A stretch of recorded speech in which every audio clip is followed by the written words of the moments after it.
વલસાડમાં અકસ્માતનો video viral થયો છે। કાર સાથે બાઇક ચાલક અથડાયો। ધડાકાભેર ટક્કર બાદ હવામાં ફંગોળાયો બાઇક ચાલક। હેલ્મેટના કારણે બાઇક ચાલકનો આબાદ બચાવ થયો છે। સમગ્ર ઘટના કારના ડેશબોર્ડ કેમેરામાં કેદ થયો છે। વલસાડના ઉમરગામના ટીંભી નજીકની આ ઘટના છે।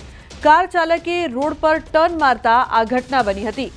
તો કાર સાથે ટક્કર અને હવામાં ફંગોળાયો બાઇક ચાલક આ ઘટના છે તે દ્રશ્યોમાં જોવા મળી રહી છે। જો કે હેલ્મેટના કારણે આ યુવકનો બચાવ થયો છે।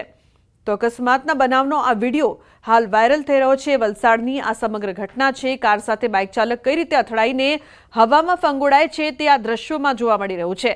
જો કે બાઇક ચાલક છે તેણે હેલ્મેટ પહેર્યું હતું તેથી તેને કોઈ ગંભીર ઇજા નથી થઈ, પરંતુ આ સમગ્ર ઘટનાનો વિડીયો હાલ વાયરલ થઈ રહ્યો છે।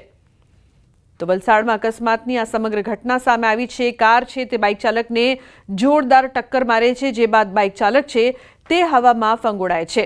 તો કાર ચાલકે રોડ પર ટર્ન મારતા આ સમગ્ર ઘટના બની હતી અને આ સમગ્ર ઘટનાનો વિડીયો હાલ સોશિયલ મીડિયા પર વાયરલ થઈ રહ્યો છે। અકસ્માતની સતત વધતી ઘટના, ત્યારે વલસાડમાં વધુ એક ઘટના।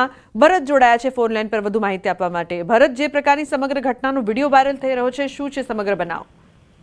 બિલકુલ લુબના, જે રીતે વિડીયોમાં પણ દર્શાવવામાં દેખાઈ રહ્યું છે કે એક કાર ટર્ન લઈ રહી છે, એ વખતે જ પાછળથી આવતા એક બાઇક ચાલક છે કાર સાથે ધડાકાભેર અથડાય છે અને બાઇક અને કાર ચાલક બંને હવામાં ફંગોળાઈને નીચે પટકાય છે। જો કે સદનસીબે બાઇક ચાલક છે હેલ્મેટ પહેર્યું હોવાથી તેનો ચમત્કારિક બચાવ થાય છે। આ સમગ્ર ઘટના જે અકસ્માત જે સર્જનાર છે કાર છે એના ડેશબોર્ડ પર લગાવવામાં આવેલા કેમેરામાં કેદ થઈ હતી અને આ વિડીયો અત્યારે સોશિયલ મીડિયામાં વાયરલ થઈ રહ્યો છે। લુબના જી બિલકુલ, આભાર સમગ્ર માહિતી બદલ ભરત।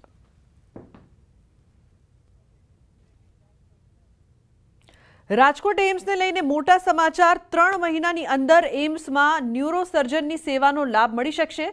સૌરાષ્ટ્રના એક પણ સિવિલ હોસ્પિટલમાં ન્યુરોસર્જન નથી। ન્યુરોસર્જન માટે સૌરાષ્ટ્રના લોકોને અમદાવાદ જવું પડે છે। ત્યારે આવનારા 3 મહિનામાં નવા 15 ઓપીડી, ન્યુરોસર્જન, મેમોથેરેપી સહિતની સુવિધાઓ ઉપલબ્ધ થશે। એમ્સમાં છેલ્લા 2 વર્ષમાં 5 લાખથી વધુ લોકોએ ઓપીડીની સારવાર લીધી છે। તો છેલ્લા 1 વર્ષમાં 1500થી વધુ લોકોએ સર્જરી કરાવી છે। તો હવે અમદાવાદના ધક્કા નહીં ખાવા પડે। રાજકોટ એમ્સને લઈને મોટા મહત્વપૂર્ણ સમાચાર છે કે ન્યુરોસર્જનની સેવાનો લાભ તેઓ મેળવી શકશે। रिक्रूटमेंट का एडवर्टाइजमेंट भी निकाल दिया है, उसके अंदर न्यूरोसर्जन